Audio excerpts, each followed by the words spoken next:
I own 3 successful cafe chains and 2 tour companies across Arizona now. Not bad for a guy who started with nothing but the clothes on his back and $27 in his wallet. 15 years ago, my family thought it would be funny to abandon me at a gas station in the Nevada desert. They drove away laughing, saying, "Let us see if he can make it back home." But I never returned. I built something better instead. When they finally found me years later, there were 107 missed calls on my old phone. Before I tell you how I turned this cruel betrayal into the best decision of my life, let me know where you are watching from and hit that subscribe button if you have ever had to start over from scratch. Growing up in the Baldwin household meant walking on eggshells. By age 22, I had spent my entire life tiptoeing around my father Thomas, a controlling business owner whose idea of parenting involved constant criticism and what he called character building. My mother Linda stood by silently, too afraid to contradict him. My 2 older brothers, Jack and Aaron, had learned early that the easiest way to avoid becoming targets was to join in targeting me instead. Our family owned a moderately successful construction supply company in Michigan. I had worked there since high school, starting in the warehouse and gradually working my way up. Despite putting in longer hours than anyone I received, minimal recognition, and certainly no respect. My suggestions were routinely dismissed during meetings, usually with a condescending laugh from my father or an eye roll from my brothers. "Baldwin is just trying to sound important again," Jack would say, whenever I proposed a new inventory system or marketing strategy. The worst part was the so-called practical jokes that had become a family tradition. These were not harmless pranks, but calculated humiliations. They once replaced my presentation slides before an important client meeting with inappropriate images. Another time, they told all the warehouse staff I had been fired, causing massive confusion when I showed up for work. When I confronted them, the response was always the same. "Cannot you take a joke? You are too sensitive," my father would say, clapping me on the back hard enough to hurt. This is how men bond. The week before our fateful trip to Las Vegas, something unexpected happened. I had been working closely with a major client who specifically requested me as their account manager. This resulted in a significant contract renewal and my first official promotion to senior account executive. My father was forced to acknowledge my contribution during the company meeting, though he did so through gritted teeth. That evening, I overheard him talking to my brothers. "Baldwin is getting too big for his britches," he said. "We might need to remind him of his place in this family." I should have recognized the warning signs when my father suddenly announced an all-family road trip to Las Vegas. The stated purpose was to combine a vacation with a building materials conference, but looking back, I realized the plan had already been set in motion. "It will be good for us to spend time together as a family," my mother said, sounding genuinely hopeful. Maybe this is a chance for a fresh start. I wanted to believe her. Despite everything, I still craved my family's approval and acceptance. The first 2 days of driving went surprisingly well. We stayed at decent motels and even had some laughs over dinner. I started to lower my guard, thinking maybe my promotion had finally earned me some respect. On the 3rd day, the familiar pattern emerged. My toothpaste was replaced with cortisone cream. My shoes were hidden. My brothers laughed uproariously when I came down to the car, frustrated and late. "Just having some fun, little brother," Aaron said. "What happened to your sense of humor?" We continued our journey across Nevada, the pranks escalating with each stop. They ordered me spicy food despite knowing I had a stomach condition. They told embarrassing fictional stories about me to strangers at rest stops. Each time I swallowed my anger and tried to move forward. We were family after all. This was normal for us. The gas station where everything changed was in a tiny town outside Tonopah, Nevada. Miles of desert stretched in every direction. We needed fuel, and I volunteered to go inside to buy drinks and snacks for everyone. "Get me those chips I like," my father said, handing me some cash. "And make sure they have salt this time." I spent about 15 minutes inside, carefully selecting items I knew everyone preferred. The cashier, Sam, was friendly and chatted with me about our trip. When I walked back outside with my arms full of bags, the parking space was empty. At first I thought they had moved the car to a different spot, as yet another prank. I looked around, expecting to see them parked around the corner ready to jump out laughing. There was nothing but empty asphalt and desert dust. "Your family left," Sam said, coming outside. They were laughing pretty hard. The older guy said something about teaching a lesson. "They will come back," I said confidently. "They always take these jokes too far, but they will circle back in a few minutes." Sam looked doubtful but nodded.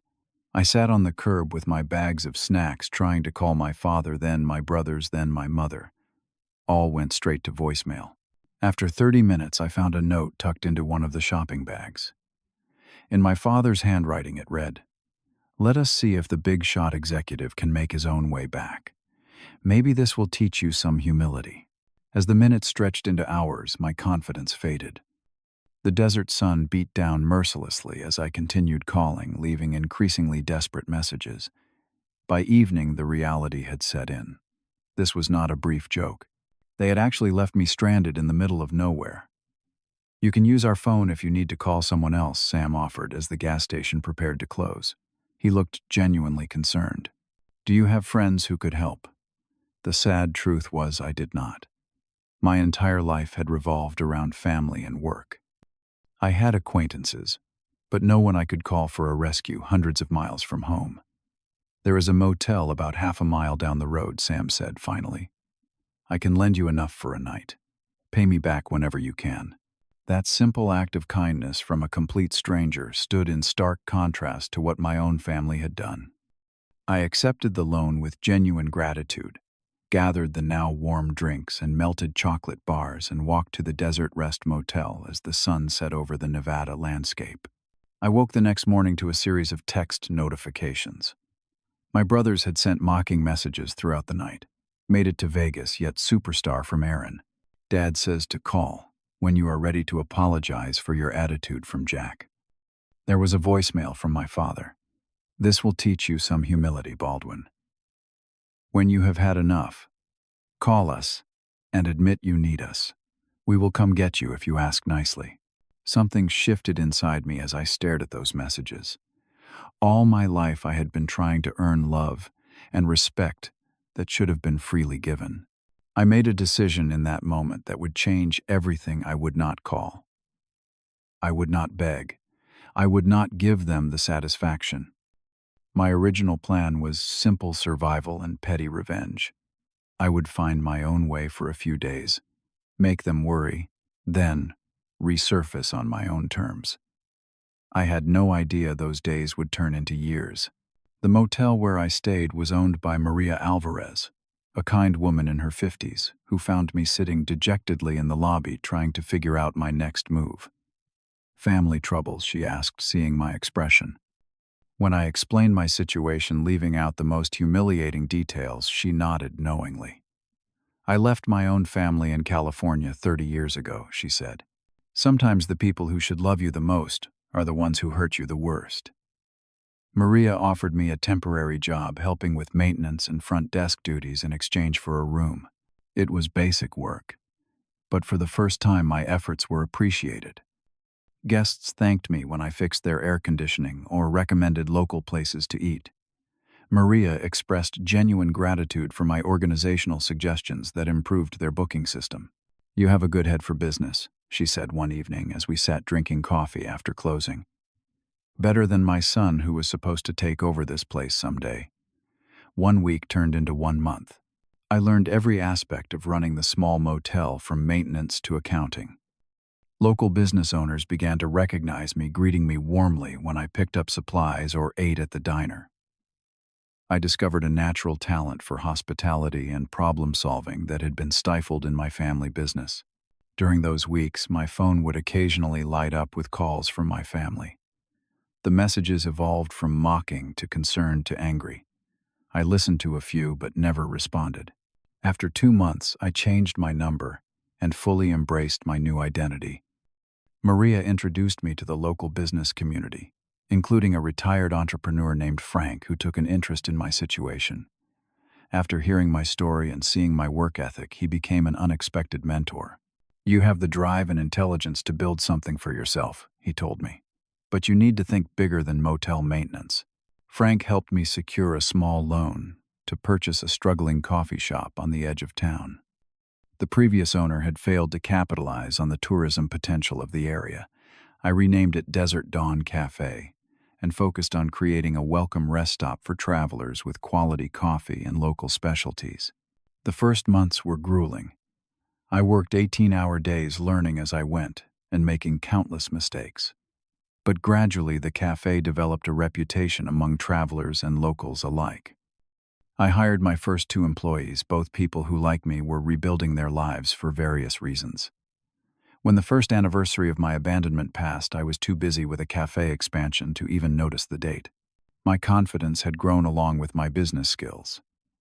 The painful memories remained, but they no longer defined me. By the 3rd year, I had opened a second location, near a popular hiking trailhead. Frank helped me navigate the expansion, and I developed a business model focused on desert hospitality. I created jobs specifically for people escaping difficult situations, building a work family based on mutual respect rather than obligation. My personal life began to heal as well. I made genuine friends who appreciated me for who I was, not what I could do for them. I had a brief but meaningful relationship with a tourist passing through, which taught me I was still capable of trust despite everything. The transformation was not just external. Therapy helped me understand the dysfunctional patterns I had grown up with and how to break free from them. I learned to recognize my own worth without needing validation from those who had discarded me. I built a life where abandoned gas station Baldwin would have been welcomed and supported, not mocked and left behind. 5 years after being stranded, I barely resembled the anxious young man desperate for family approval. I owned a successful chain of 3 desert cafes and had started a tour company specializing in authentic desert experiences. My businesses employed 27 people, many with stories similar to mine. We operated as something closer to family than coworkers.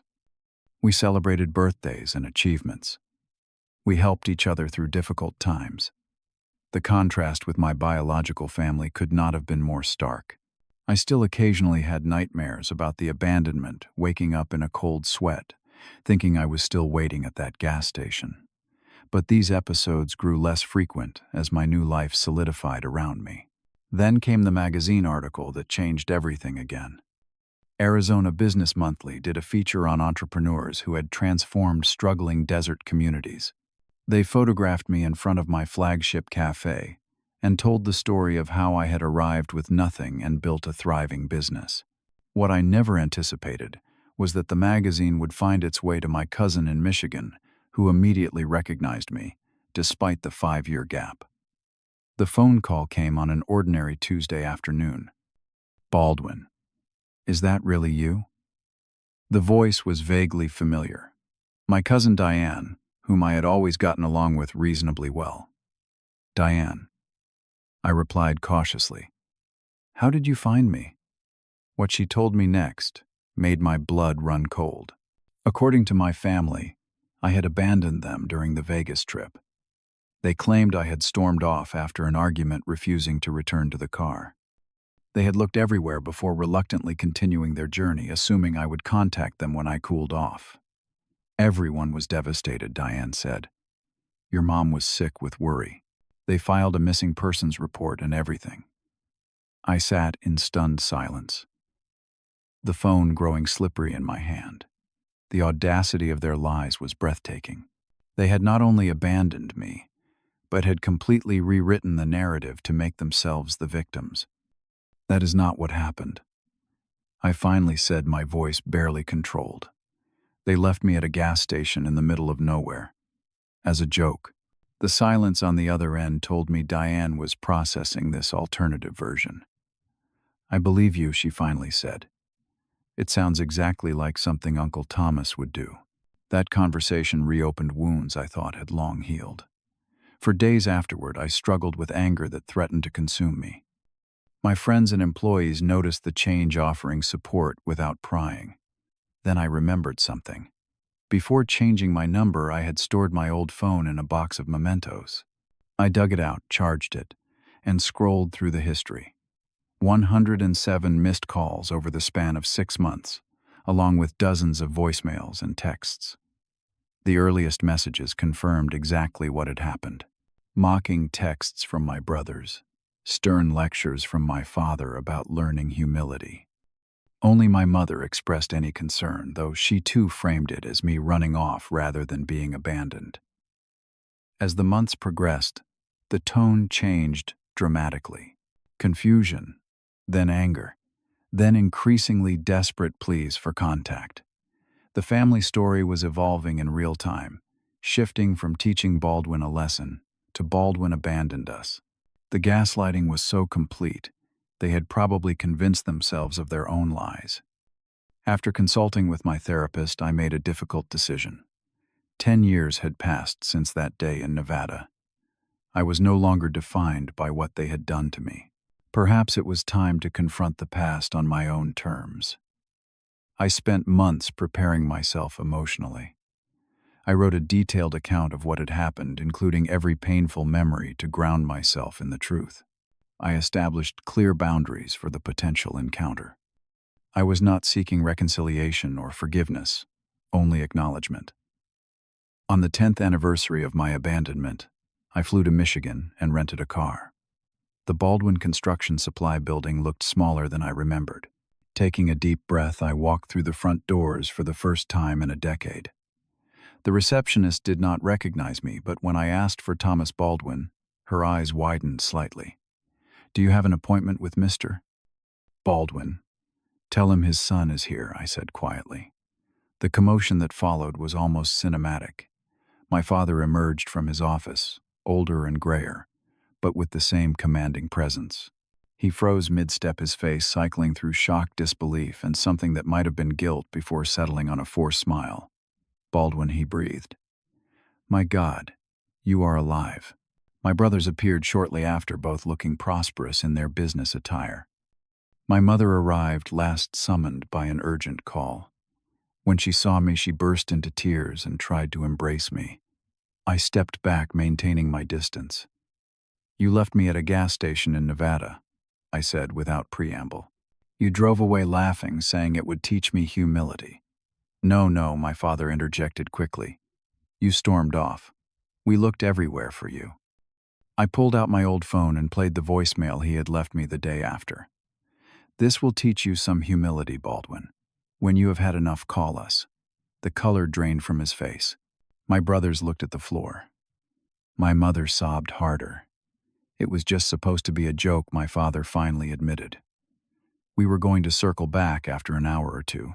But then Jack got sick, and we had to rush to Vegas. By the time we went back the next day, you were gone. The excuses were pathetic, the lies transparent. I stood my ground as they cycled through denial, anger, bargaining, and tears. I presented the evidence of their cruelty calmly and factually.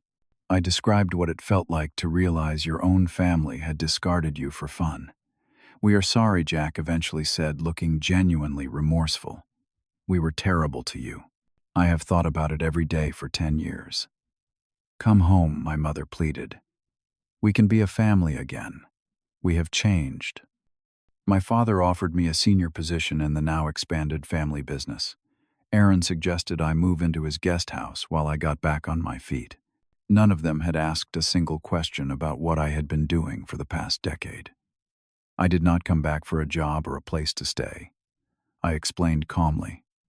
"I have my own successful businesses in Arizona. I employ nearly 30 people. I came for one thing only, acknowledgement of what you did. I set clear terms for any future contact. Complete honesty about what had happened.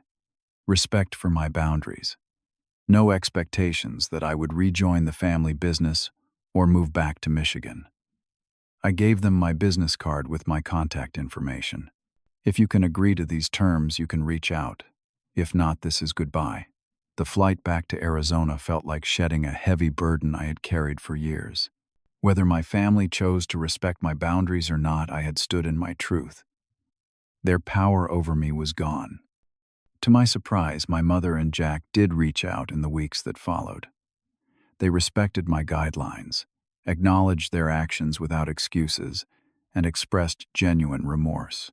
We established a limited but honest relationship conducted primarily through occasional phone calls. My father and Aaron never contacted me too proud or too ashamed to accept the new reality. With that chapter finally closed, my business ventures thrived with renewed energy. I expanded to 7 locations across Arizona and developed a foundation to help young adults escape toxic family situations. We provided emergency housing job training and psychological support for people starting over just as I had done. In honor of Sam, the gas station attendant who had shown me kindness when I needed it most, I established a scholarship program for service industry workers seeking business degrees. I tracked him down to thank him personally and found him still working at the same gas station now as the manager. His small act of humanity had changed the course of my life. One of my most meaningful traditions became what my employees called the Stranded Fund. Each year, I would help one person who found themselves abandoned, whether literally or figuratively, start over. We provided housing, employment, mentorship, and community. Watching these individuals flourish reinforced the lesson of my own journey. Sometimes what looks like an ending is actually the beginning of something better. 15 years after that fateful day in Nevada, I received an unexpected visitor at my flagship cafe. My youngest brother Aaron stood awkwardly at the counter looking both nervous and determined. "Your coffee is supposed to be the best in the state," he said by way of greeting. I had to try it for myself. We talked for hours that day. Unlike the performative remorse of our previous encounter, Aaron showed genuine change. He had left the family business after a similar joke was played on his teenage son, finally recognizing the pattern of abuse for what it was. He was trying to break the cycle, attending therapy, and rebuilding his relationship with his children. I did not offer forgiveness easily, but I did offer understanding. The family we were born into had damaged us all in different ways. The difference was that I had escaped early enough to build something healthier. Today, as I look back on the journey that began with abandonment, I see how that cruel act ultimately freed me from a lifetime of diminishment and disrespect. The family that thought it would be funny to leave me stranded accidentally released me to find my true potential. I have learned that healing is not a destination, but a continuous journey. I acknowledge the pain of my past, without letting it define my present. I have built a life rich with genuine connections, meaningful work, and the quiet confidence that comes from surviving the worst and thriving anyway. The greatest revenge against those who try to break you is not hatred or retaliation. It is building a life so full and authentic that their absence becomes irrelevant. Sometimes not coming back is the greatest journey forward. Have you ever experienced a betrayal that ultimately led you somewhere better? Share your story in the comments below. If this resonated with you, please like and subscribe to hear more stories of resilience and transformation. And remember, sometimes being left stranded is just the universe clearing the path for your true destination. Thank you for listening, and may you find strength in your own journey wherever it leads.